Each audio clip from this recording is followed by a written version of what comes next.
Blockbusters. You are listening to the Triple B Podcast.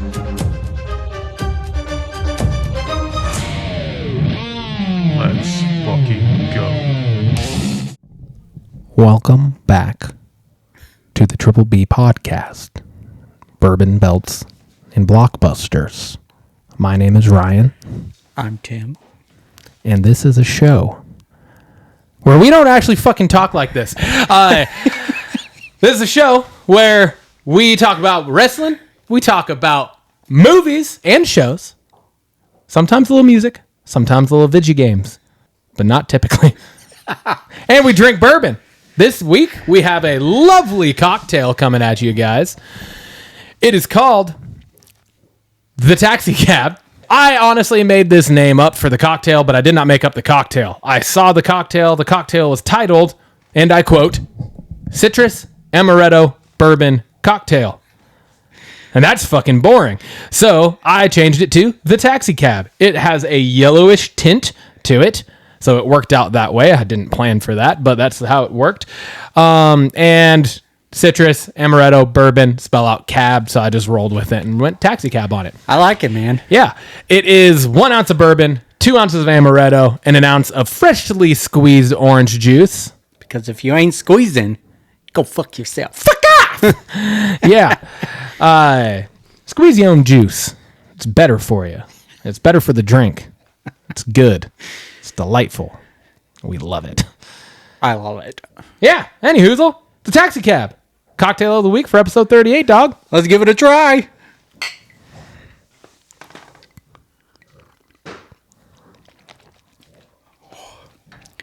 Drink it down. Down, down, down. Down into my belly. To my belly. Down, down, down. That is absolutely fucking phenomenal. It's like candy. That's scary how good that is, That's seeing as just how a it's smooth- 3 ounces of alcohol. That's just a smooth drink it down. I know amaretto's a liqueur, so it's not like super high content, but I mean, you got 2 ounces of that and 1 ounce of whatever, it was like 90-something% bourbon. Yeah. Yeah. 96 or 97, I want to say it was. Yeah. So, holy shit. I'm going to give it Yeah. a 9. 9, yeah. Yep. Holy shit. Yep. That's delicious. I think I knocked it down a peg for myself, just because I feel like the longevity of drinking this, I don't know how many of these I'd be able to drink in a single sitting. You know what I mean? Like, it is on the sweeter side. it is sweet. It's fairly sweet, but it is absolutely delightful. It's delicious. The flavor is phenomenal. Mm-hmm. All of them go really well together. You can taste all three. Absolutely. And this is coming again from our bourbon that we rated as one of our lowest. Yeah, that's true. Right? Like we Yeah, were we both both around gave it like 5. 5, 5.5-ish, somewhere in there. And so, but once again, you can feel the bourbon, get a little bit of that flavor in there. The amaretto is right there. Yeah. Which is a really fucking good liqueur. Yeah, Really good. I like it a I don't lot. have it enough. Agreed. Damn. Well, now you got a bottle. All right. So now you can. Yeah. Yeah, There we no, go.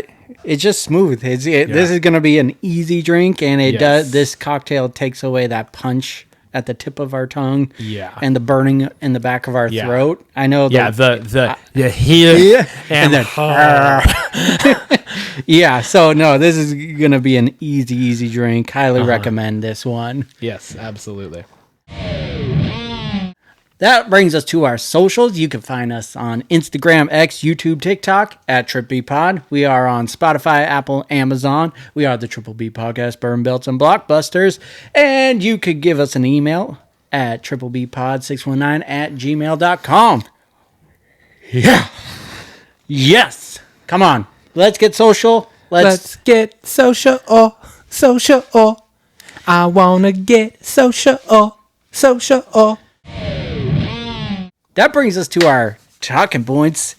We got my fact check. Yeah.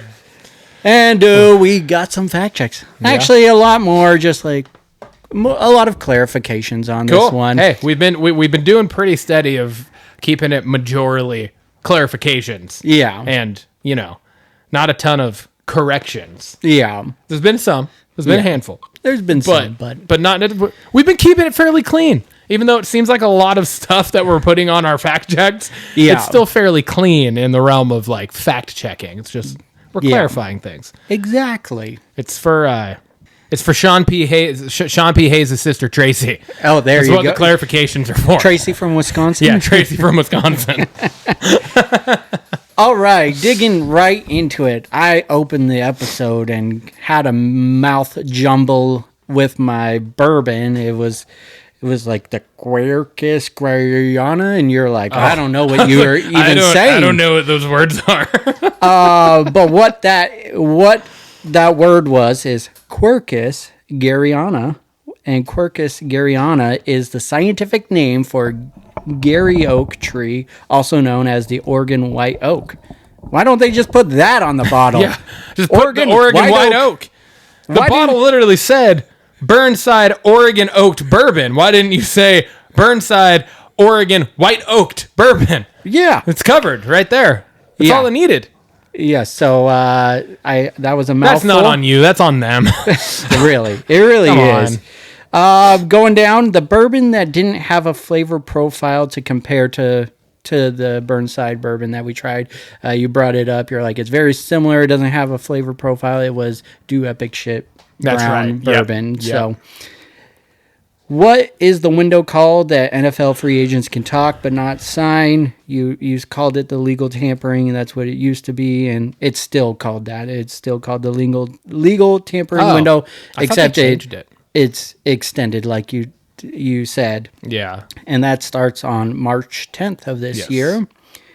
Women wrestlers that do the Swanton Bomb. We brought up Tiffy doing the Swanton Bomb, and you weren't sure if other women did it. And I just hadn't seen. Yeah. I don't think I've ever seen another female wrestler do it. So that's why I was like, holy shit. So the ones that I found, Kimberly, Alba Fire, Succubus, and Dana Brooke did the Swanton Bomb. So two from WWE there. Borderline. I brought up the quote at the end. Was it like a priest in the box? And what did they say following that? Because in the trailer they open up the box and there's a priest in there, and the person's like, "Did you put a priest in the box?" And he was like, "No, we put a pastor in the box. We're Protestant." Yeah, that's right. That's right. In The Accountant, you asked if John Bernthal was in the first one. Yes, he was. Was Lizzie Kaplan in the trailer of 0 Hour? Yes, 2 times I caught her for sure, and I think there was a blink and you miss it, like side face of her in the trailer, so maybe 2.5, 3 times she appeared in it. How many episodes in 0 Hour? I said 6 and just wasn't very sure on that, but yes, it is 6. Oh, nice. Harry Potter British casting. I was curious about that because you said you brought that up, and you were right. I mean, J.K. Rowling made it a rule that you had to hire British people, then that stopped Robin Williams from being in the movie. Mm-hmm. There were a few outliers. A few of them were Irish, and then Fleur Delacour, I think, was actually French. I'm wondering if it was more just European. Yeah, maybe not specifically British. But I mean, when I was researching, the majority it did say British. Oh, it did. Okay. And the rule was primarily for like the main characters of the movie, but they stuck to that. Her the French girl, Fleur Delacour. That's from Goblet of Fire, right? Yeah, because that's like the girls' school, right? Yes. And I think they were like from France or something, maybe. So that one, like, that made sense. That one made sense for sure. Going down, we were talking about the parenting. Nick Dodani was like the only actor you didn't know where he was from.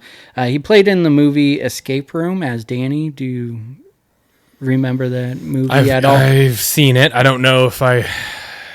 He was like the nerdy guy. He had glasses, and I'm pretty sure he's the one that froze in the lake or whatever that was. Yeah. Dean Norris' character in Breaking Bad is the brother-in-law, like you said. Okay. I was just confirming that. Thunderbolt's villain is it Sentry, and that everything that I've read says yes, it is Sentry. Okay. Robert Reynolds with his dark alter ego, the Void. What is Sentry's superpowers? He has strength and durability, speed and agility, psychic abilities, resurrection abilities, flight, molecular manipulation, and intelligence. Dude sounds like a tough SOB. Yeah. That doesn't sound like a everyday walk in the park there. No. When did William Hurt die? It was March 13th, 2022. Did Incredible Hulk come out after Iron Man? Yes, it did. It was a month after. So Iron Man came out in May of 2008, and then Incredible Hulk came out in June. Not even a month apart. I think it was less than a month. Yeah. And then Chad R. Johnson in lighting. You made up a name. Wait, what? Chad R. Johnson. You brought up a random name, like, because we were talking about the credits of Captain America, and you're like, we don't care about, like, no offense. I just randomly said a name, and you're fact-checking who this person is that I randomly said. So Chad R. Johnson is, in fact, an American actor. Like, all I did was type in Chad R. Johnson in Google, and the first thing came up was his IMDb page, and he hasn't been in a lot, but he was in Eastbound and Down for a few episodes. He was a baseball player. He was in the movie 42, the Jackie Robinson movie, and then he played a receptionist in Cougar Town. I just listed the things that I've seen or heard of. Yeah. So Chad R. Johnson is a real person, not in lighting, but that's kind of crazy that I just randomly pulled a name out of my ass and like I'm sure Chad Johnson sounds like that sounds like a comment, but then the fact that I said R, I threw a random letter in for the middle initial, and it actually ended up being an actor. That's kind of crazy. Yeah, that's cool. I was fully expecting nothing to pop up. Yeah. Like some random person's Facebook page or something. I mean, there was like I think dentist or something that did pop up, but the first thing that popped up was IMDb, and I'm like, no fucking shit. That's awesome. I love that you even just like fact checked that. Like, it's like, gotta see if it's a real person or not. I was just like, that's awesome. Just because you just threw out a random name, that's why I wanted to look it up. So I love it. That's great. Well, Tim, I got a game for you. Oh, okay. Did you ever see the old game show Chain Reaction? I've heard of it. I don't know if I've seen it. So it's where you have like a word, and then there's, like 6 more words, and then there's another full word, but the 6 words in the middle only have like the first letter. Okay. And it's like drop, and then the next word is T, right? Mm-hmm. So it'd be like drop top, top less something. Mm-hmm. Do you see what I'm saying? How it's like chain reaction, right? Yeah. It's, you figure out what the second word is in relation to the first word, and then you take that word. Now you have to figure out what the relation from that word to the next word is, so on and so forth. Yeah. I just wanted to randomly do one of these for you. Okay. So this is just for me? This is just for you. Oh, man. Yep. This is just for you. I like playing games with you. I know. I don't like being put on the spot. So eventually, I just wanted to see how this goes, because eventually what we'll do is you'll make one, I'll make one, and then it'll just be like whoever goes first, you'll go until you miss, and then the other person gets a chance to go down there. So it'd be like, I make one for you, you make one for me, so we've never seen them before type thing. Okay. But I wanted to see how well this even goes. Okay. All right. So, okay. Don't you look at my stuff. Is there like there's one answer to get? Yes. Oh, okay. Yep. Oh, God. Yep. Like I have the words, and I made this up. Okay. Right. So like I literally just like started with a word, and then I just started working from that word, and I was like, all right, this to that, that to this to that. Mm-hmm. So I have specific things. So yes, you have to figure out the specific things. And again, you have the first word and you have the last word. You have the first letter from the 6 words in the middle. Oh, okay. Okay. Yeah. So it looks like that. Okay. Okay, and then you're trying to figure it out as you go. Yeah. Okay, and you can work from either side if you feel like, and if you're like stuck on a specific word, you can ask for a letter, but you only get 3 total letters Okay. to ask for. Okay. All right, and we're gonna do a minute. A minute. A minute on the clock. You know how I act under pressure. I know. I sucked at the We're last working game. on it. This is also therapy, Tim. Okay, so you get to take that. Okay. All right. Am I writing it down or just speaking it? Yeah, you can write it down, but also say it. But like, don't write something before I tell you it's right. Okay. You know what I mean? Yeah. Like, don't write what you think it is, and then ask me, and I say no. Now you have like scribbles and stuff. Yeah. Because that's just gonna confuse you. All right. Oh, God. Are you ready? Yeah. Okay. 3, 2, 1, go. All right. So, double time? Nope. Double. Well, fuck. Double trouble. Nope. Double. Oh, shit. What am I doing? Double turn. Nope. Double twist. Double take. Yep. Double There you go. take. Take out. Yep. Out here. No. Out. You're adding more time because I want to do this. Okay, fair enough. This is our first try. Yeah. Out here. Out home. Out. Close. Outhouse. Yes. House hunters. Close. House hunter. Close. House hunt. Verb. Action. House hunt. House hunted. No. Verb. House- Action. Currently doing. House hunting. Yes. Hunting. Oh, hunting. Hunting party. Yes. Party pooper. No. Pooper Period. party popper. No. Party pants. Nope. It's a verb again. Party.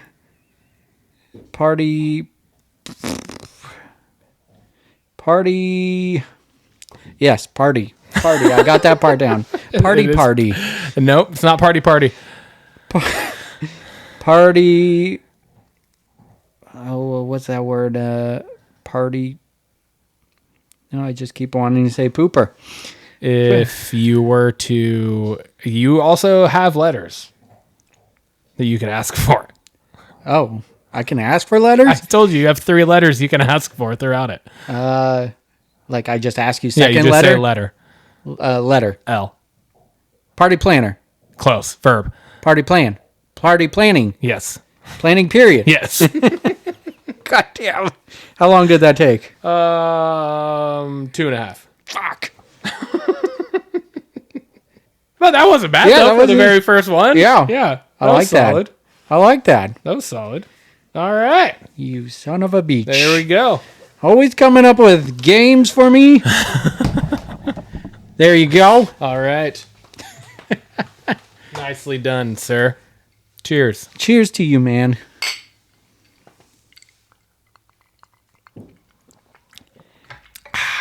Good stuff.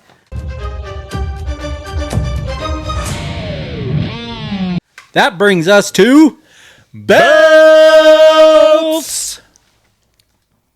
Timmy, what do you want to talk about? We got some shit to talk about this week, but I'm gonna we got some few things. just a few. But I want to talk about the opening segment of Monday Night Raw. Sami Zayn, Adam Pearce. Yeah, dog. This is Adam Pearce's best promo to date since he's taken on his role as GM. This is we kind of like just hound or give him a hard time, Adam Pearce, on our podcast. Always. He's just a character we can shit on a lot. He does it well.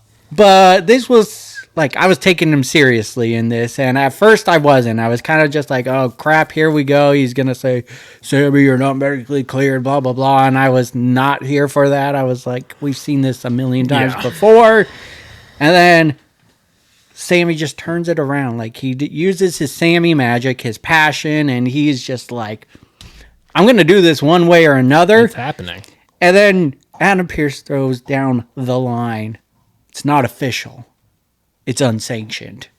And I love that whole segment. It was just like, I thought about it all week. It was just chills. So, yeah.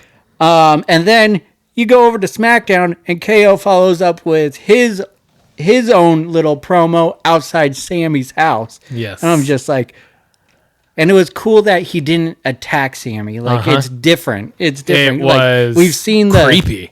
Oh, for sure. Like, it was way better than an attack because this was like an invasion of privacy. Yes. This was like a stalker. This was, you know, it was fits very well into our Blockbusters trend that we usually have. Yes. Some type of horror thriller thing, you know. Yeah. Yeah. Yeah, I loved that. It was just, both of them are just on a collision path for Elimination Chamber, and I'm so ready for it. It's going to be a good one. Yeah. Yeah. Yeah. It's, yeah. Yeah, I'm very excited for that unofficial match. Yes. Yes. And you going know, to be fucking crazy. Yeah. Like, we thought the ladder match between KO and Cody was wild. I don't think Cody's willing to do some of the shit that Sammy's willing to do. Like, I've seen some of I was gonna say we've seen some of their indie work stuff and all that. Oh my god, man! There's potential for this to be one of the most wild matches we've seen in a long time. I agree. In WWE, at least. Just side note, do you think after filming the promo, turned off the camera and they just hung out, KO and Sammy? Probably. Cracked some beers. I'm sure they did. Might as well. You're right there. Unless KO actually filmed that himself. Oh, God. Like, and was actually just outside Sammy's house without Sammy knowing. And is like actually filming it into his family. And Sammy's like, what the fuck? And he's like watching it for the first time. Like, what the hell? When were you at my house? Tuesday? It was just there. Don't worry about it. All right. My next thing, sticking with Raw, I just said Roxanne Perez, hell yeah. Me too. I was so fucking stoked for that. Like, I almost jumped out of my chair while we were eating dinner at the table because we were watching it, and I was like, man, I really want them to have Roxanne, like, let Roxanne Perez win this because she should, and like, she should be in this Elimination Chamber match, in my opinion. Yeah. And over fucking Raquel. Thank you, Raquel Rodriguez. Yeah. Only thing that was coming to mind was Roxanne still. I was like, I know that's not what it is. That's You're who close. I'm talking about. Started with an R. Started with an R. But yeah, I was just like, and especially over Roxanne, I was like, or God, see, I did it again. Raquel. I didn't want Raquel in that match because I don't want the fucking... Yeah. The Naomi and Bianca and then Raquel. Liv and Raquel. I don't want that shit. Yeah. I'm so annoyed by all of that's going on. Honestly, I'm annoyed by a really large portion of the entire women's division right now. Yeah. There's not a lot of good going on, but the fact that they let Roxanne Perez win that match and get in, I was like, fuck yes. Yeah. I was so stoked. I was telling Lindsay, I was like, I want her to win this match so bad because it would be so awesome and it'd be so good for her. But I don't think there's any chance they're going to have her win. And then she won, and I was like, fuck yeah, let's go. Yeah. Like, fuck yeah. I was so stoked. Yeah, I had that point down, and I was just like, she made an impact on her Raw main roster debut, and that match was really solid overall. Yeah, it was. It really was. Like you, though, I didn't think she was going to go over, and she did, and I'm super excited about that. That kind of leads me to just like, I had like a side blurb on that. We had Naomi and Bianca obviously come out and attack them.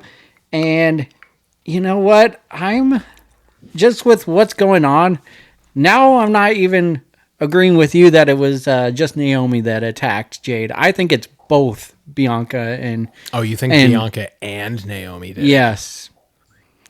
And what I think is interesting. what I think is going to happen now is on Monday Night Raw there's a women's tag team title match, and I think this is where Jade returns and costs both of them the women's tag titles. Just my thoughts on that. Just with how that played out, like it's obviously not going to be Liv and Raquel that attack Jade. Yeah, no. Like that's just, and now Too like, easy. Like Low then you hanging had fruit. Naomi last week, like you were talking about, just immediately going, I knew it was them. Yeah. And then on this yesterday on SmackDown, Bianca was like, oh, she's busy recovering and she's not responding to our texts. And I'm like, really? She can't respond to your texts? Like that's just shady. So I don't know. I think they're both in on it now. Yeah, because that's the other thing too. Is like, why would Jade have not told them who attacked her Yeah. by now? Yeah, exactly. I didn't even think about that. Yeah. That is, you might be right. You might be onto something here. It's got to be more than just Naomi Jade Endgame, because that doesn't scream box office, right? No, not at all. That's what I'm wondering, if you're right, but Jade doesn't know Bianca was behind it. Yeah, there you go. So maybe she returns and attacks Naomi, and then down the line, Bianca turns there on it is. Jade. That's the missing piece from this part. Yeah. So I like it. Yeah. I think That might actually make me care a little more, yeah, for sure. you know? I think you're right. See, we just put our minds Yep, together. We did it. All right, next thing I want to talk about, Rollins versus Baylor. Yeah. The main event on Monday Night Raw. Yep. This was for the last spot in the Elimination Chamber, and they put on a banger, man. It was great. straight toasted. It was so good. It was just like, these guys have a lot of history with each other. They fought for the Universal Champion when that was first becoming a thing, and Finn won, and that was an epic match. And they just had some bangers throughout history, and this one lived up to the hype of it for sure. Finn Balor hit one of the best pedigrees I've seen in a long time. Like, I know Seth has been doing it, but it doesn't have that Triple H feel. Doesn't have like the same feel. even some of Triple H's later ones were kind of sloppy. This was like a straight pedigree. Yeah. It was beautiful. It was. And then Seth wins with that incredible curb stomp, like just a vicious one too. So I loved the match. Yeah, it was.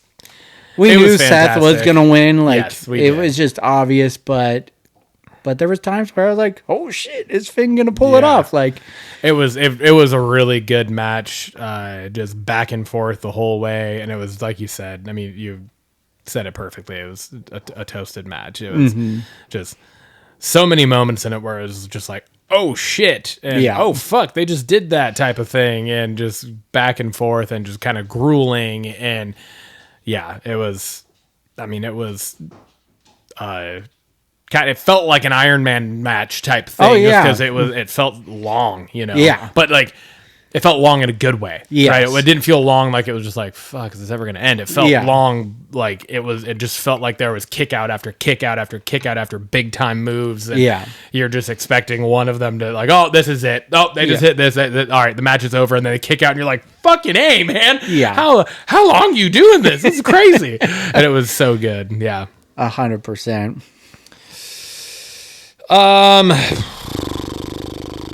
This kind of, I'm going to say both these together because it bounces off of what I was just saying about how I'm feeling about the women's division right now. The entire segment with Tiffany Stratton on SmackDown sucked. It was so bad. It was the exact same thing that we got last week, pretty much. And just like, oh, she gets a Tiffany Stratton goes vocally against Nia Jax and Candice LeRae, and then she gets attacked, and then here comes Trish Stratus for the save, but oh no, Nia Jax is big bad, can't beat big bad, and now they're both down, and it was just like, okay, it was just fucking stupid. The whole thing was, I hated it. I hated every second watching it. I was just annoyed. Yeah, it wasn't good. And it just feels like there's like no direction. Like when I'm sorry, like for a pop in certain situations. Oh God, and then Charlotte. Oh yeah, Charlotte comes out in the middle of the fucking the match between Candice and Tiffany, and to again zero anything from the fan base. Like they're barely even acknowledging that it's happening. Yeah. And then she goes and sits down at commentary and barely says a word. Fucking terrible at that. And like they were trying to get her to like she was just fucking awful. Yeah. And then afterwards all the shit clears, the beatdowns happen, blah blah blah, and then she just walks in the ring and then just stands there and points to the sign. I was just like, "Oh my God, this is so terrible." And then to follow that up immediately, with the Jade or not the Jade, the Bianca and Naomi situation backstage, and then that comes out to that match that didn't even then end up happening. I know. Oh, that was like, I was just like, what are we fucking doing? What is happening right now? Yeah, you had one match, and how did the Tiffany Stratton match even end? I don't remember. DQ? No, I think, or maybe it did. I don't even remember. I can't remember either. I want to say she won. I don't think they would end it in a Okay, DQ. well, it was clearly a memorable finish to a match. And then to immediately follow it up with the garbage we get backstage, and then what leads out to the ring, and then them just attack them, and then it's Liv and Raquel just attack them, and then it just like it doesn't happen, and then there's not even a match, which I was just like, okay, I mean, I'm fine with it not being a match because I'm sick of all of them right now, but why even have that there? Like that was just a waste of fucking time. Like put SmackDown back to 2 hours. You guys clearly cannot fill 3 quality hours of... Which is crazy. Consistently, at least. Like, sometimes, but then more often than not, they can't. So it's just like, fuck, dude. I was just so disappointed. All around, I was kind of just disappointed in SmackDown as a whole last night. Yeah, it wasn't great. Yeah. For sure. Even with some of the things that I'm nowhere about to talk about. Yeah. My next thing I wanted to talk about is the tag team division on SmackDown gonna just keep ending in interference, or are we gonna like? I like the turmoil and I'm excited about all the tag teams involved, but there hasn't been a clean finish to a tag team match in God feels like a while forever, you know, and it's just kind of like, all right, where is this going? And it's just taking too long, and I'm getting kind of bored of just the interference on that part. And then and the interference doesn't make any sense. No, that's the thing. Is like all the Street Profits are doing is just keeping DIY champions. Yeah, and they're the ones that they should be after. Yeah, that's what I'm saying. Like it makes no sense. They keep attacking the challenging team. Yeah, as if it's like. I kind of like I get to a point like it's like, oh, they should be the team challenging for it. So if they can't have it, no one can. But you're keeping literally the villain of the tag, like the biggest villains of the tag team division champion. Yeah. By doing this. So it makes no sense. Yeah. And then just kind of just a side blurb, just because we're talking about the tag team division. Does Miz have the most ever tag team partners in history? Because if Mello don't Miz sticks, I can only like actual tag teams. Yeah, like he's been in actual tag teams with a million different people. Yeah, I think he has to have the record. So good luck for fact checking that one. But yeah, I don't feel like that one's gonna be easy. I'm not promising you anything. Yeah, but I was like, Like it's funny. I like it, but damn, give Miz a single run. Why does he always have to be in a made up tag team? Yeah. I do like the name though. Mellow Miz. Yeah. And R-Truth is just gold. So gold. Just so many things in that match. He knocks Mello down and then he counts the 3 and Mello kicks out of nothing. No one's covering him. R-Truth's the one counting it. He yells, 2! And looks at the ref. Only 2. And the ref's like, what the fuck? So many times watching LA Knight during that match was the best. Because how many times he's just sitting there like, the fuck is going on? Yeah. It was so funny. Exactly. And then just his intro from Louisiana. Louisiana night. Louisiana night. I'm not from here. And he still took a bite and walked Yeah. out. That was awesome. That was great. The one highlight. There's some highlight there. How many things you got left? I just got the one. Okay, let me say it. Then I'll save that one because I'm assuming it's the same thing. Yeah. This is just real quick. As the main event was entering, right? So as Jacob and Solo were making their entrance, Solo with the towel and the shorts looks almost exactly like Taz and Samoa Joe had a baby. Oh, yeah. Sure. I was just like, I can't unsee it. I can't unsee it. All right. Sorry. Solo needs new ring gear because that's all I'm ever going to think now. Yeah. Solo. That was I mean, I like the dynamic of where that's going with the Solo Jacob Fatu to a point. I like how Jacob is taking point on everything and just Solo started talking and then he cut him off and did his thing. The match was nothing spectacular though, and No. I like Damian Priest, but they're building him up as this like superhuman right now where he's just undefeatable, like and he needs it going into the Elimination Chamber. He needs something, I feel like, going into that, but but they're just making him superhuman. It's just like you can't take him down, and he's getting all the wins. And to then add on to that, they're making Damian Priest look like superhuman, and they're making Braun Strowman look fucking so terrible. Weak. Terrible. The camera guy did him no favors because he kept on trying to come into the ring, and then he was like backing down like towards the end of the match. Yeah, and just kept on showing like. Yeah, they're making Braun so weak so right bad. now. Yeah. After he demolished Carmelo, and we were pissed off about that. Yeah. And then they do this to him. Like, they build him up really quickly. Like, it's just a super fast, gonna put you up here, and then cliff dive. Yes. So, yeah. I don't know. It's, like I said, I like Damian Priest, but I don't like this, like, superhuman thing that he's got going on right now. No, and I think that just further alludes to what we said last week in the fact that, like, that Jacob Fatu should have won that match. He should be the one in the Elimination Chamber.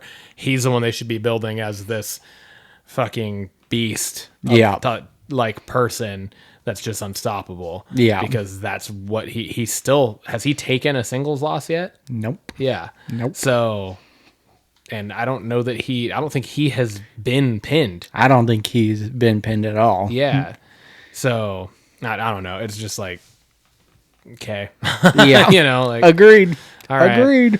And with the Solo and him dynamic thing, like, I'm here for it as long as it doesn't go on too long. Yeah. They can't draw it out. Like, I don't want a fucking Tiffany Stratton Nia Jax situation again. Like, have them, give us 2 more weeks and then have it fucking be over type thing. Yeah. Like do a short build to a high climax and then let's just be totally finished with everything that has to do with Bloodline. Yeah. We don't need it anymore. It ran its course. We don't need it. Yeah. Can we talk about how I just mentioned cliff dive. Solo is on this cliff dive right now where he was head of the table. He loses January 6th to Roman Reigns, disappears, and then he eats a loss from Damian Priest, and he's the side piece to Jacob right now. Like, Yeah. There's huge downfall for this guy. Yeah, you want to talk about someone who has gone, back and forth against a couple different people in the industry, verbally talking about how how they just keep coming back and squashing the future generations. That is exactly what Roman Reigns has done. Yeah. Like 100%. Yeah. We had seen him. I think the total count you had done was like 13 times since WrestleMania. Yeah. Yep. And we haven't seen him again since outside of the one appearance of the Royal Rumble. Yeah. And that was just in the So- Rumble. so He wasn't we- even in the Rumble that long. So we have seen him 14 times in a year, Yeah. almost. Yeah. And it will be a year probably. Yeah. Because is Roman going to be at WrestleMania this year? I think he will for sure. In what though? What's it going to be? It's going to be... Because it looks like they're clearly building to Solo and Jacob. I think it'll be Roman versus Seth is what I'm thinking. Roman Seth. Yeah. Just with how Rumble played out with him curb stomping him twice. Yeah, I guess, yeah. That's fair. I don't know. I just am like... I saw... To do all of this and put Roman Reigns over in that situation, for him to then just be gone again for multiple months, essentially, outside of the Royal Rumble. It's like...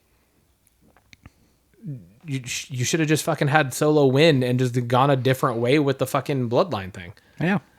Like, been more creative and had it go a different direction than have Solo take that loss and then have it be what we're getting now with him.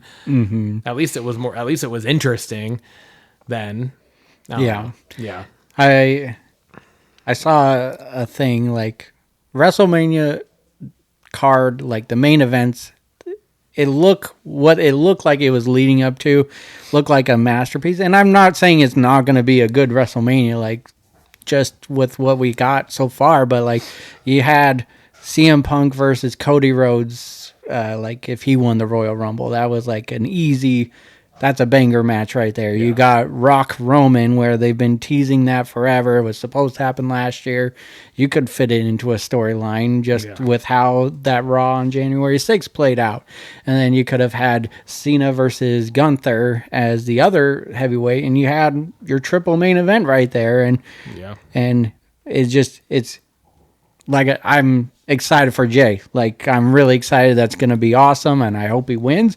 But they also had all these things, what it looked like it was leading to, and now they're going this way. Yeah. So I don't know. It's interesting for sure.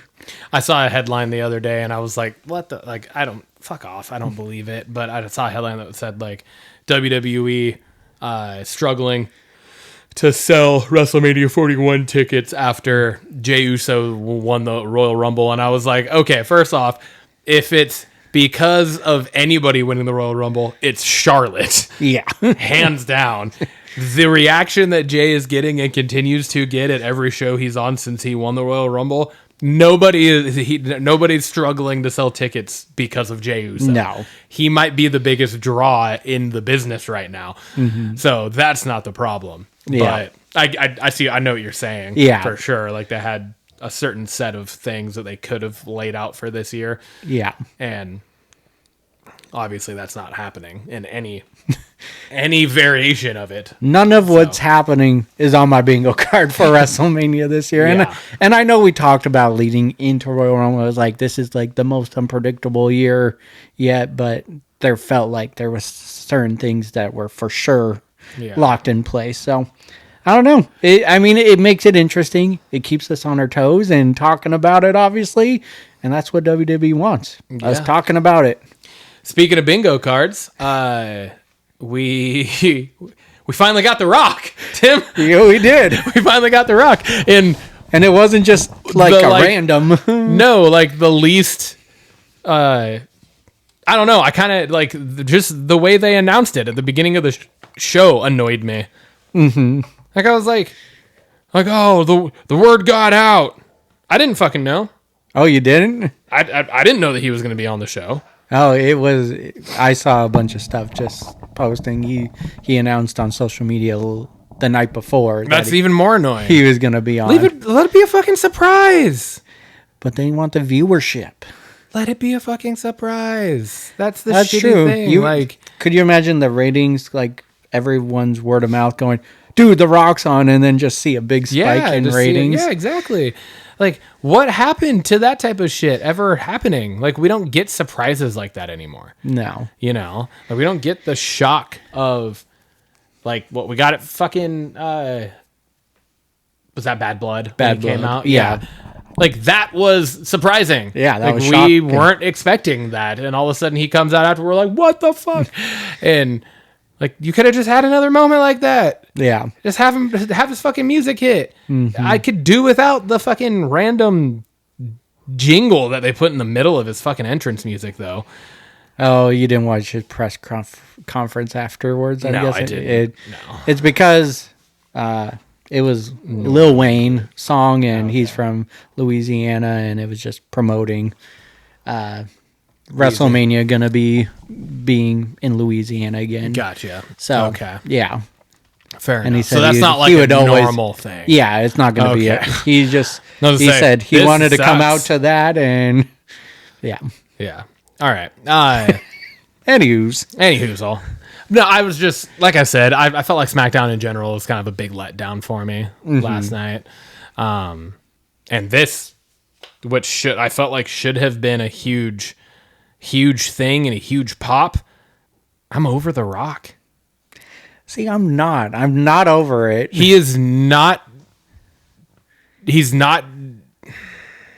I will say the promo wasn't great, though. But none of his promos have been really. No, you're right. You're right in that. His mic work is fucking like cellar floor compared to what it was. Yeah. Back I would now agree it's with just that. him recycling the same shit over and over again. And the final boss, I'm fucking over it. That's annoying to me. And I'm like, I wrote, what does it mean? I mean, he's on the board. He's basically your modern day Vince McMahon character. Telling Cody he wants him to be his champion. What does that mean? We have no context. We don't know what that is. Well, how does that change? That gets us invested into Elimination Chamber. I'm already invested in Elimination Chamber. It's a fucking Elimination Chamber. I am not in any way, shape, or form invested in a conversation between The Rock and Cody Rhodes after they have made all of a sudden this friendship behind the scenes after he fucking beat him down fucking 8 months ago. Yeah. Like, it makes no sense to me. Mm-hmm. And I'm just like, what the fuck? And then, like, the only things... I feel like there's two options where I think I'm okay with this. Okay. Do we get Cody turning heel here? Is this what leads to Cody turning heel? I feel like it does. I honestly do. Accepts The Rock's offer and becomes the corporate sellout. I don't think it's right away. I don't think it's going to happen at Elimination Chamber. Yeah. But I think this does lead to that. And if that is where we go, that's then how they book Cena winning the Elimination Chamber and facing Cody. Because it would be Cody's a heel and Cena, right? Or the other way around, which would be a complete mindfuck to me. But I guess not. I guess it's not that big of a mindfuck to me because I wrote it down. I was gonna say. I already had the thought, so it's not that big of a mindfuck. But if it actually plays out, I would still probably be like jaw dropped. Mm-hmm. What if Cody declines, and what if Cena turns heel, dude, and partners with The Rock? Ooh. He's desperate for that 17th. He's desperate for that 17th. He's desperate for a win under his belt. He's desperate for this retirement tour to go the way he wants it to go. That's the one I want. And to get something that we haven't had in 22 fucking years. Mm-hmm. right? It was about the 2003 time when Cena was Yeah. kind of a heel. Yeah. But he quickly turned, even when he was the doctor, because it was really Doctor of Thugonomics, Yeah. or kind of, I guess, the prototype, was even sort of because heelish. he came out as Doctor Thugonomics at WrestleMania 19. Yeah. And that was in 2003. Yeah. So. And that was, originally, that was a heel character. Yeah. But it quickly spun to being a face character Very because he got quickly. so over so fast. Yeah. Right? And he has been a face for 22 years. Yeah. So we have never really fully seen Cena as a heel. That's an interesting You know what take. I I mean? like that. So if either of those two things happen, I'm good with it. Yeah. But now because I said that, neither of those two things are going to happen. It's going to be fucking bullshit, and I'm going to hate it. Well, unlike you, I like the Final Boss moniker. It just fits because of his title in the company. I like it. I especially liked it last year with his heel run and everything. It felt good to me. I think the reason I don't like it is because of how many times he has to say it in his promos. That's the thing that now it's saturated now. Like, it's just way too much. Literally every other thing that comes out of his mouth almost is him talking about himself in third person as the final boss. Mm-hmm. And it's like, okay, yeah, we get it. We know that is your new villain moniker. We get that. Stop fucking saying it so much. Yeah. And stop saying all of these random fucking catchphrases constantly. Like, have something be organic about you now, Yeah. Dwayne. Because nothing feels organic about him anymore. Yeah. It's almost a caricature of what he used to be. Mm-hmm. And that's where I'm like, fuck, man, it kind of sucks. Yeah. Like, it's kind of disappointing to see him now, and that's what we get. Because it's not, like I said, it's not anywhere near what it used to be. Yeah. Yeah. And like if it was wrestling and you're saying that about his in-ring stuff, it's like, yeah, it's like saying that about anybody that's been doing this for 30 years, right? Like Taker in his last few matches didn't look like he used to, No. right? Jeff doesn't look like he used to, Yeah. right? Sting, like any of them. Yeah. And that's understandable. But your mic work? Especially since you're acting and How does your everything. mic work take such an age hit? Yeah. Yeah, he know what just I mean? repeats himself a lot. It's like go fill a half an hour and he just goes, I'm a girl dad and you're a girl dad, and then he repeats that numerous times. So that part was his point, like the overall But it's arcing, been that yes. since like he was doing it. How many times did he fucking call Seth Rollins a walking clown emoji or whatever he fucking said leading up to WrestleMania last year? Yeah. It was like every time they saw each other. Yeah. And then the Cody Crybabies. Yeah. It was just like, oh my Lord. He like hits something that sticks or he hits something that pops once, and then he just is like, oh, I got to say that now over and over and over again because it's hilarious. And everyone loved it. The one time they loved it, I got to say it 47 more times. And it's like, okay, now it doesn't have the same fucking appeal. Like, say it once. Say it once. That's the pop. That's what you needed. And then get through your fucking promo. Like, goddamn. That said, I'm here for it. You know, finally it feels like maybe all these random Rock appearances is leading to something now. So I'm here for it. It's not leading to anything in any way, shape, or form what it should have or what we expected it to. No, but So that's another part where I'm like, I'm excited for it. I'm excited, and like I said, if one of my two scenarios plays out, then I'm happy with it. But if it's neither of those, they're gonna have a hard time pulling me aboard. I'm along for the ride, so that's just the way it is. Yeah, guess so. That brings us to The banger of the week. Timmy, what do you got? my banger of the week is Adam Pearce's and Sami Zayn's promo at the beginning of Raw. It stuck with me throughout the week. I kept thinking about it, and again, just Adam Pearce's best work on the mic, and it gave just a fresh feeling to the Sammy KO feud, and because we've had it numerous times over the years, and even before WWE, we've had it, and this just is, it just feels fresh again, and feels like there's big consequences to this match. So, yeah, that was my banger for sure. I went with a match, which, really thinking back, it was about the only good match of the week. But it was Seth and Finn. It was too good for me to pass up. That match was fucking amazing. I have it written down. Like, I was going back and forth on it, and I was just like, those are just the two biggest bright spots. Yeah, and I wrote that. What's crazy too is I wrote that down as my banger of the week as soon as it ended on Monday. Yeah.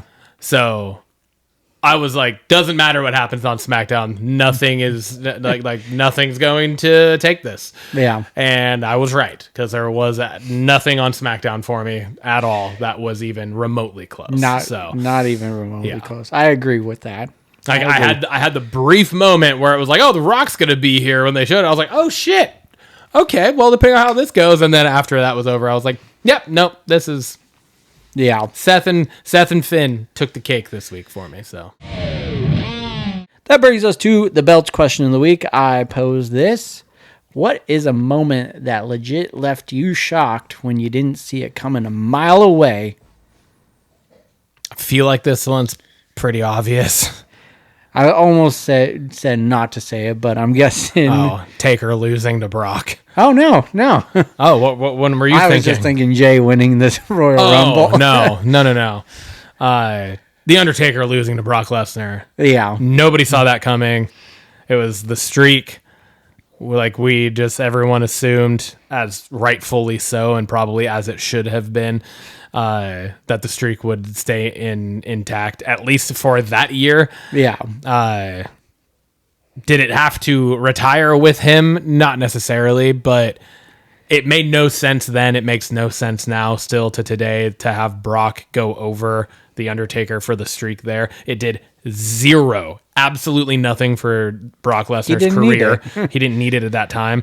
All it did was just leave a weird taste in everybody's mouth. Oh, for sure. So that was definitely mine. That's the most, I think, like, the one fan in the audience. Oh, yeah. Just, like that encapsulates everything. Exactly. It just captures it perfectly. And if you a picture's worth 1,000 words, right? Like, that right there is all you need to really show. It's just like, yeah, that's how every fucking person felt.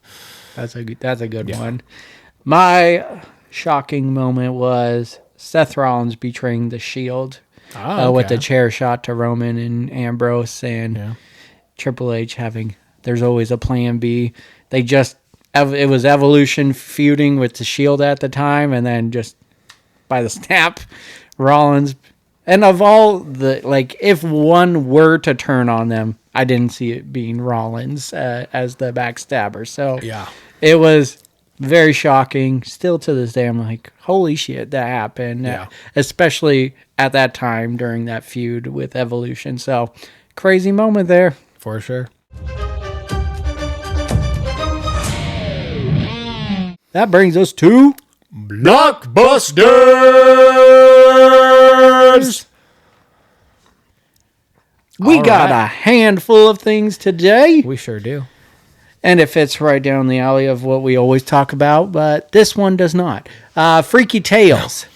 Synopsis: set in a 1987 Oakland, Freaky Tales is a multi-track mixtape of colorful characters, an NBA star, a corrupt cop, a female rap duo, teen punks, neo-Nazis, and a debt collector.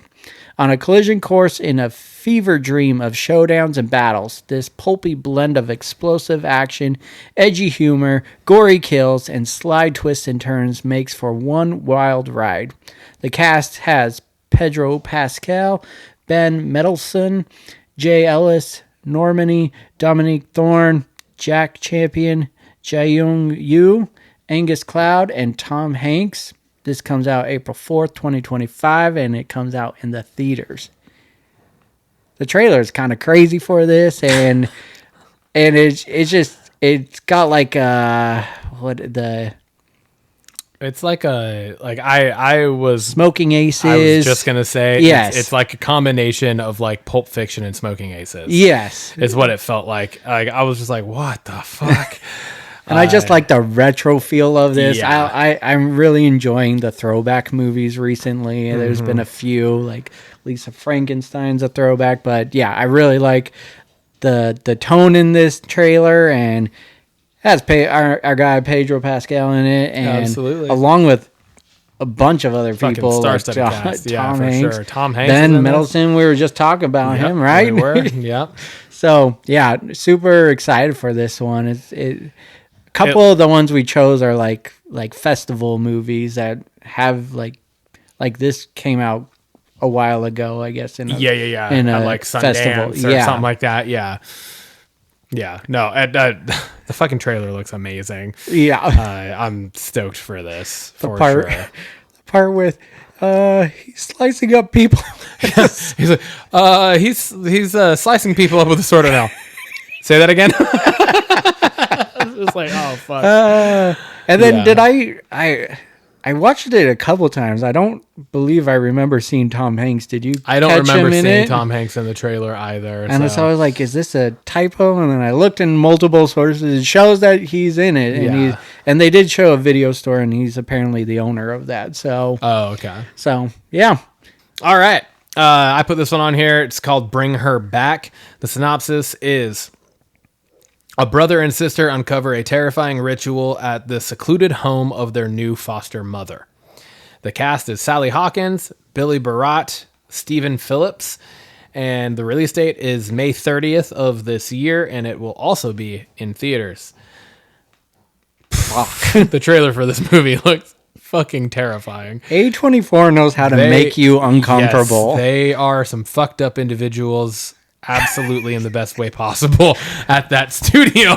No kidding, man. This movie looks so fucking creepy and just intense and terrifying. Yeah, this was just a little teaser trailer, and I was like on my edge of my seat going, like kind of wincing, I was expecting something happen. They could have literally just put the last 2 seconds of the trailer and had that be the teaser, or just had that be the trailer. Yeah. And I've been like, what is happening in this? I need to see it. Yes, exactly. Like the dude walks up from behind. I was just like, oh, that looks like a large naked man. I don't know what's going on, you know? And it's from the top too, and what looks almost like a crop circle. Like, I don't know what the fuck. Yeah. It's just like, what is happening? They like to lean into old naked people in their movies. And yeah, they do. It's creepy as fuck. It's creepy. Old naked people are creepy. It's just, you heard it here first. We're making news? Yeah. Making news here. Yeah. News stories.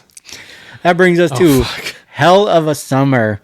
Again, this is another one that actually, I believe, if I'm not mistaken, this was a festival in 2023 that this came out in. So I was like, when I saw the page and I was like, oh, it's 2023? What? And then it said release date 2025. So it's just interesting because it's like they go to those festivals for then studios to like shop. Yeah, studios, that's true. Right? Yeah. So it must have been like it showed and then it just didn't get any traction or get picked up for a year and a half. Yeah, apparently. true. That's kind of crazy. But Hell of a Summer, the synopsis: Hell of a Summer follows 24-year-old camp counselor Jason Hochberg, who arrives at Camp Pineway thinking his biggest problem is that he feels out of touch with his teenage co-workers.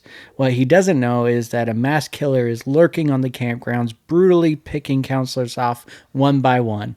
The cast is Fred Hetchinger, Abby Quinn, Pharaoh Woon Atai, Billy Burke, Finn Wolfhard. The release date is another April 4th, 2025, and the platform is in theaters. It feels like a spin on Friday the 13th. The main character's name is Jason. It happens at a camp. It happens at a camp, and they're getting camp on a lake, picked off one-on-one, by a masked killer. Yeah. It feels like it's like a spoof, but not. There's definitely like funny parts Yes. within this. Yes, so exactly. Definitely It's a comedy dark horror. comedy. Yeah. I'm really excited for this one. It looks Same. It looks great. It looks hilarious, but also like I'm excited to see Finn gory. Wolford in it as well. Yeah. Because he's from Stranger Things. And so I was like, oh, I'm stoked to see him in this. And then him in the trailer, like it was awesome. So yeah, this is gonna be a good one. Clown in a cornfield. Horror theme again. Quinn and her father have just moved to this quiet town of Kettle Springs, hoping for a fresh start. Instead, she discovers a fractured community that has fallen on hard times after the treasured Baypin corn syrup factory burned down. As the locals bicker amongst themselves and tensions boil over, a sinister, grinning figure emerges from the cornfields to cleanse the town of its burdens, one bloody victim at a time. Welcome to Kettle Springs. The real fun starts when Friendo the Clown comes out to play.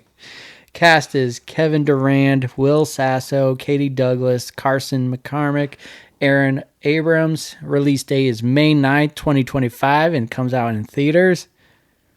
Another just banger of a trailer, dude. It's the ending of the trailer where it's we're gonna die. when then they're she, covering their mouths. The friend puts her hand around her mouth, and then she starts crying. So the other friend puts her hand around her mouth, and then friend of the clown creeps down and puts his hand around her mouth. So I was creepy. like, oh fuck! Oh yeah. Because you could just see the fear in her eyes. She's like, I was the last one in line. Whose fucking hand is this? Yep. Jesus Christ. Just the whole trailer looks like it's gonna be a gory fun movie. And the whole trailer had like the creepy clown laugh Yes. going the entire time too. It's just like, oh my god. Yeah, this is gonna be a good one. You don't get much creepier than a clown, right? So this fits right up it. Damn it. Lock it up over there. I know. I'm sorry. That brings us. I've done good with it not happening in the middle of me talking though. It's just when you're talking. That's true. I'm only yawning when you talk, Tim. Bored of me? Well, be more entertaining. I don't know what to tell you. Fuck. That brings us over to our series, Long Bright River. Synopsis: Long Bright River tells the story of Mickey, a police officer who patrols a Philadelphia neighborhood hard hit by the opioid crisis. When a series of murders begins in the neighborhood, Mickey realizes that her personal history might be related to the case. Cast is Amanda Seyfried, Callum Vinson, Nicholas Pinnock. Release date is March 13, 2025 on the Cockstream, a.k.a. Peacock. Love that. Dude, this looks awesome too. I'm excited for this as well. I'm happy it's on Peacock because I got that. It's a mini series, so we won't get a lot of it, Yeah. but just the right amount. Yep, it's gonna be. I like the mini series, so The trailer for it looks good. It looks right up kind of my alley because Law and Order Special Victims Unit is like one of my favorite shows of all time. So I'm like, I like this. It's dealing with what looks to be most of the murders seem to be call girls of some form. Yeah. You know, and so I'm here for it. It looks good. And she clearly is battling something of her own in the trailer. So for sure. Amanda Seyfried is just fun to watch. She's a great actress. So excited for that. And just who doesn't like solving a murder thing going on? So absolutely. Heck yeah. Next up, we have Dope Thief. The series follows longtime Philly friends, another one in Philadelphia. Interesting. Also deals with drugs. The series follows longtime Philly friends and delinquents who pose as DEA agents to rob an unknown house in the countryside, only to have their small-time grift become a life and death enterprise, as they unwittingly reveal and unravel the biggest hidden narcotics corridor on the eastern seaboard. The cast is Brian Tyree Henry, Wagner Mora, and Ving Rhames. The release date is March 14th, 2025, and this is on Apple TV Plus. Dude, this trailer looks so good. It's amazing. intense. It's just another fucking thing that is more than likely going to be a banger that Apple Plus is putting out. This looked fucking crazy. Just absolutely wild. just the premise of what they're doing is just crazy. Yeah, dressing as disguising FBI or whatever. DEA agents. Yeah, DEA. To literally steal drugs, and then I'm assuming flip them. Yeah. Like they're stealing them to then go sell them themselves to make money. Yeah. Right. And yeah, they fuck with the wrong people. Yeah. And shit kicks off. Yeah. I think just watching this trailer is probably one of the most excited I am to watch a new show of. Yes. So absolutely. this looks so good. It looks intense. It looks like it's gonna hit you hard when you watch it. Yes. Yeah. It feels there's going to be a lot of emotional moments, I feel like, throughout this. Yeah, for sure. So that brings us to Fred. That's follow-up, rumors, and early development. Yep. Got Daredevil Born Again, the final trailer release, and just wanted to get your thoughts on that. It was just one more piece to get me even more excited to watch this, and it just shows a few more gruesome scenes at it, and it's just like, my God, damn, Disney's going for it all. Yeah. Fuck me. That's the first one. That's the first one right when I'm about to talk.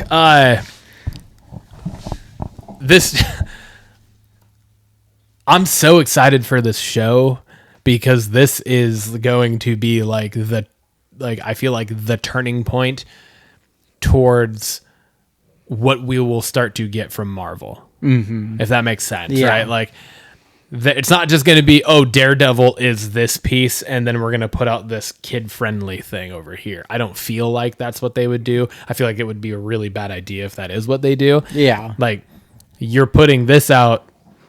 There's going to be a lot of stuff that kind of follows in this vein because you're at some point going to have to blend a lot of these characters. Absolutely. Right? So, like, you don't want Daredevil to meet Mantis. Yeah. You know what I mean? Like, that would be weird and awkward and uncomfortable for everybody involved. So, you need to build off of this show and have this be kind of your, like, true starting point of, and I feel like they worked towards it slightly in Captain America. I would agree. Yeah, it definitely felt it was a little edgier, grittier. Yeah, but this is definitely gonna like it's push kicking off a whole fucking new or even new with age. Agatha all along. I mean, yeah, there was some stuff. Yeah, showed her butt. Yeah, it's true. Know? Yeah, like she was naked. So, yeah, but I just feel like it's just like this is going to take it to a whole other fucking level. Yeah. It feels like the trailer for this is the absolute most intense thing we've ever gotten from Marvel. Oh, yeah. Like, without a doubt. And that's counting everything that was not under the MCU that was still a Marvel related thing. Yeah. Like, we haven't gotten a Marvel comic live action adaptation that is going to be as dark as this. Agreed. Like, at all, ever. Like, it looks so fucking crazy intense, and I'm so excited, and that comes coming out up quick, a week March and 4th. a half. Yeah. Yeah. Like, it's a week from this coming Tuesday. Yeah. So. Can't come soon enough. I know. Same. All right. This one is... Nothing? No? Nothing at all? What? You said can't come soon enough. I said same. And then you just went right into the next thing. I was like, oh, wow. Woo. Way over my head. My one-liners are just so normal to you now that you don't even react to it. All right. Oh, you desensitized me. Yeah, I guess so. All right, Send Help. This is in production right now. This is has a January 26, 2026 potential release. The plot is 2 colleagues become stranded on a deserted island, the only survivors of a plane crash. On the island, they must overcome past grievances and work together to survive, but ultimately it's a battle of wills and wits to make it out alive. Cast is Rachel McAdams, Dylan O'Brien, and Dennis Haysbert. Director is Sam Raimi, and it's classified as a horror movie, so I thought it piqued my interest right there. Sam Raimi, horror. say no more. Deserted Island, plane crash, Rachel McAdams, Dylan O'Brien. Yeah, I was just like, absolutely. I was like, oh, I saw her name, and then I saw Sam Raimi. I was like, this sounds interesting, Yeah. and the plot that they have right now sounds great, and I'm here for it. And it will be fun to see Rachel McAdams in a horror film. Yeah. Dylan O'Brien was like in the Maze Runner. It wasn't a horror movie per se, but it had like aspects. Like Yeah, well, he was also in another movie that we covered. he was in Cotto Lake. Yeah, Cotto Lake. Yeah. He was the main character in that. Yeah. So yeah, and that was a affiliate of M. Night Shyamalan. yeah, Shyamalan, that Ding was Dong. more of kind of a psychological thriller, I Yeah. think, than necessarily a horror. But there were still the elements. But within exactly. it, So, just early thoughts. I'm excited for it. So. Yeah, the same. I read this. I had seen something about this a little while ago. I don't know that there was like the plot to it yet or whatever. Gotcha. So I had seen something about Send Help with those two attached to it, and I think Sam Raimi. So I was like, oh shit, there's more info. So yeah. I'm excited for this as well. I'll be looking forward to when we do get a trailer for it. Blockbusters Game of the Week. Right. All right. So this one, I'm going to show you a series of pictures. And you're just going to give me the first movie that comes to mind. So I'm showing you pictures of production companies. And Production companies? yeah, so like the Warner Bros. Logo. Okay. And, it pops up right before the movie. And I want you to just go, first movie that comes to your mind. It could... Not potential. It doesn't necessarily need to be the studio. You could pair it like in your head. You're thinking of a movie. So, but How many ready? pictures are you showing me? 9. Oh, but like after each. You're gonna say a movie. So after each picture, I'm just gonna say a movie. Yeah. And are there right answers to this? No, it's just the first movie that comes to your okay. mind. Like when you see this screen pop up before the movie. Oh God. What does it make I don't you think feel of? like this is gonna go very well, but All right. You ready? sure. All right. We got Paramount. Fuck. I'm not good with this. Top Gun? Yeah. There we go. Yeah. Spider-Man. Lionsgate. Lionsgate. Oh, fuck. I don't know. I want to say like Die Hard. I don't think that's Lionsgate, though. I don't think so, but that's the first thing that comes to mind. Yeah. All right. Yeah. Rocky? I think that's right. Oh, well, that's a show, I guess. We just saw it. Captain America. There you Brave go. New World. Jurassic Park. Like it. Batman. I don't think that's the right studio, but Is it it's 20th century? Is that not who put out like the Michael Keaton ones? no, that was Warner Bros. Fuck. Oops. Pinocchio. I don't know why that came to my mind. Batman.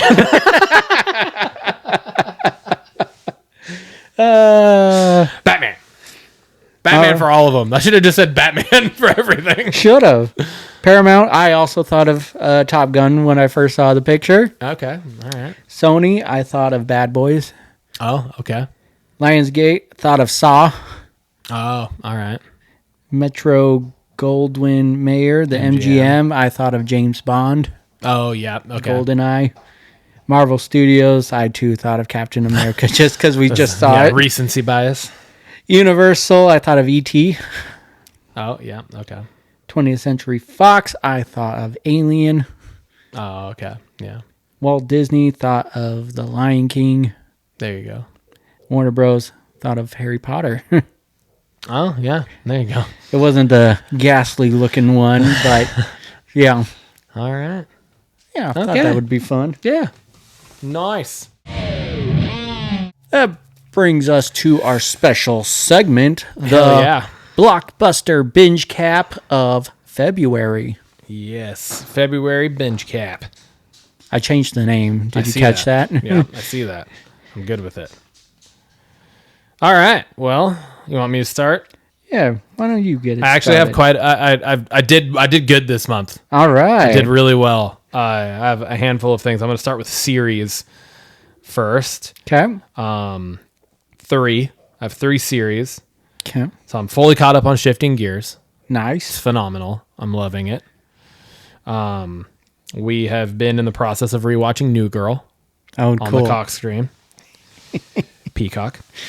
And I also watched the full first season of Beast Games on Amazon. How was that? It's fun. It's very entertaining.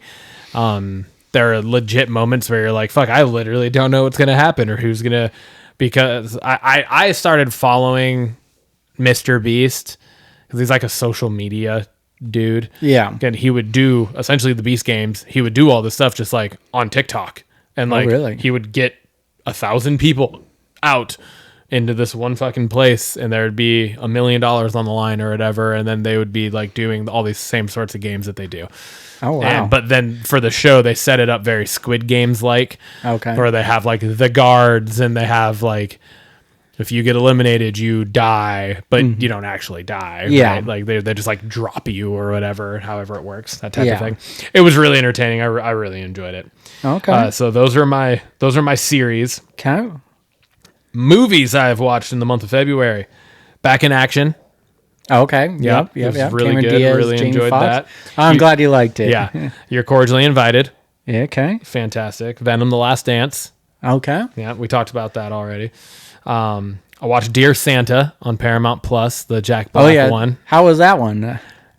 It was fun. Yeah. I mean, it wasn't anything to write home about, honestly. It had its moments that made me laugh, and then there were, probably a good portion of it where I was kind of like, whatever, The Gorge. I watched The Gorge. I did not get a chance to watch that yet. It was good. I have watched the entire Sonic trilogy Oh, there you go. now. That was a so- Paramount one. You could have. Oh yeah, true.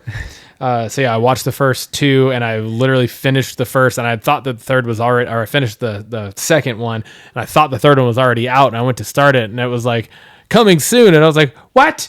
God damn it! And it was like, that was like Monday, and it came out Tuesday, so I watched it Tuesday. Oh, nice. Yeah, so it came out on streaming Tuesday at least. So yeah, I watched The Accountant. Okay. Phenomenal. Yeah. It was super good. So good. So I already knew the fact check of John Bernthal being in that because I just watched that like 2 nights ago while we were in Leavenworth. And I watched Craven the Hunter. Oh, Yeah. that's out already? Yeah, it's on, where did Amazon? Was it on Prime Video? Did I rent it on Prime Video, I think? Yeah. I'm going to have to watch that one. But yeah. Yep. Dang, you had a good, solid binge cap there. Yeah, dude. I went through quite a few things, and I was like, you know what? I gotta watch some shit. I was like, I gotta be better for the binge recap when we do this. The binge cap. All So, right. yeah, that was mine. What about you? I, for TV shows, am watching Impractical Jokers. There you go. Just a good, fun, laugh out loud show. Absolutely. Love it. Been watching that on the Max. Still watching Deal or No Deal Island. That started back in January and is Yep. still going on and keeping up with that. Shifting Gears as well. I'm caught up on that as well, and I thoroughly enjoying that show as Yeah. well. Hunting Party, I started it. I still need to watch two more episodes, but we've covered that on our podcast before. That's the high max prison. Yes. Like explodes and a bunch of people Yeah, escape, right? Yeah, Like it's kind of like a silo prison, right? Like Yeah. underground. Okay, yeah. I need to start watching that. What's that on? that's on Peacock. It's on the Cox stream? Yeah, Perfect. And then Young Sheldon. I finished off that series, and oof, what a final couple episodes. Have you watched that at all? No. I'm not a Big Bang Theory Gotcha. fan, and so then Young Sheldon, there's none of them. Yeah, if you don't like Big Bang, you I have a won't hard like, time with it. Yeah, but I really enjoyed it. Thought it was really good, and fits really well in going into The Big Bang Theory. Oh, okay, nice. For movies, I watched the entirety of Final Destination 1 through 5. Jesus Christ. And Like literally just in the last 2 weeks you did that. yeah, because I didn't start it until after we talked about Yeah. it. So Yeah. I just started watching the first one because you said you were going to watch it soon, and I was just like, damn, I'm really excited for the new one, The Bloodlines, and just a reminder of why I like these. So I never seen number 5, and then 4 was hot garbage. Yeah, 4's not good. No. 4's the NASCAR one. Yeah. 4's not good, and that's what I was saying when we talked about it. I was like, it's very forgetful. There's not a whole lot of good in that. Because I had like 5 has memorable moments. 5 was awesome. Yeah, 5's I good. thoroughly enjoyed number 5. 5's the bridge. Yes. Right? Yeah. 5 was good. The acting, and I hated the 3D like era, and that one was playing right into it. Well, and especially like when I feel like now when there's like movies come out in 3D, if you're not watching them in 3D, it doesn't look like it's supposed to be in 3D now. Yes. There was a time frame where it was like obvious. It was so terribly done to make it 3D that it was just like when you're not watching it in 3D, it looks awful. Yeah. And yes, that was 100% one of them. But I think 1 through 3 and number 5 still hold up, still great movies. I was still entertained by 4, but it was terrible. Yes. And if that was going to be the final one in the franchise, like because they called it The Final Destination, I was going to be pissed off. Yeah. And then You're Cordially Invited, I watched as well. So, yes, I watched 6 movies, but it felt like I didn't watch that many just because it was just Final Destination that I watched. But you know, that takes a lot of time, you know, between the trillion hours of wrestling I watch and working and all the above. Yeah. The gym. The gym. Also, gets, you know, giving time to the lady. Yep, you know? Exactly. So that leads us to our Blockbusters question of the week. I like this one. What movie or show quote or monologue gives you absolute chills? And I asked you to write it down and read it to me.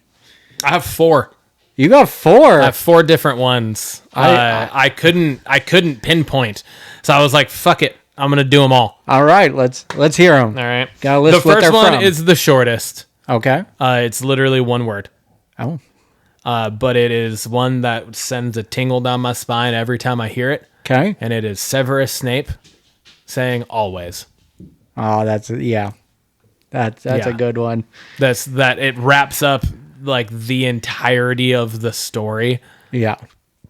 Comes like full circle, and you find out that this dude that you've thought through, I'm talking movies, 8 fucking movies, was a bad guy. And it turns out that he was literally like the person keeping Harry alive and safe the entire time. It's fucking insane. Yeah. Like one of the biggest like what the fuck moments in books and movies. Like it was just crazy. Yeah. So that one's always, that's a good one. Big. I like that. You want me to do all mine? Yeah, just do all yours. I got to go to my screenshots for the next 2. So this one, I have 2 from Robin Williams movies. Okay. Robin Williams is always and will probably forever be my favorite actor of all time. And one of them is from my favorite movie of all time. But this one is from The World's Greatest Dad. Okay. And I think this one is so heavy hitting just because of what the quote means now in retrospect of Robin Williams' life. And the quote is, I used to think the worst thing in life was to end up all alone. It's not. The worst thing in life is to end up with people that make you feel all alone. And so just like knowing how Robin Williams died and what his life was and what his life meant to so many people, but for like him to have a quote that literally says that and then it end up being the way it did, hits pretty hard. Yeah, it does. You know, so that one's a big one. The next one is, I think, heavy hitting for me just because of kind of the reality to it of, especially in like nowadays, and it's from Patch Adams. And have you seen Patch Adams? A long time ago, yeah. So it's the one where he's like trying to become a doctor, right? And he just does it unorthodox. And so the quote is, "You treat a disease, you win, you lose. You treat a person, I guarantee you, you'll win no matter what the outcome." Damn. And I think that's just like when you think of the world we live in nowadays, where like I feel like most of the shit you hear about is like big pharma and business and money and like everything's all related and tied together, that it's like that's the type of shit that like you should be striving for. Yeah. Is like treat the person, not just the like not what they're there for. Yeah, exactly. You know? Like it says, you'll win no matter what the outcome of the disease is. Yeah. You know. So I thought that one was bad. That's a good one. And finally, this one is just there because if this doesn't get you pumped up, I don't know what will. Okay. And this is from Sir William Wallace from Braveheart. Okay. It says, A, fight and you may die. Run and you'll live, at least a while. And dying in your beds many years from now, would you be willing to trade all the days from this day to that for one chance, just one chance to come back here?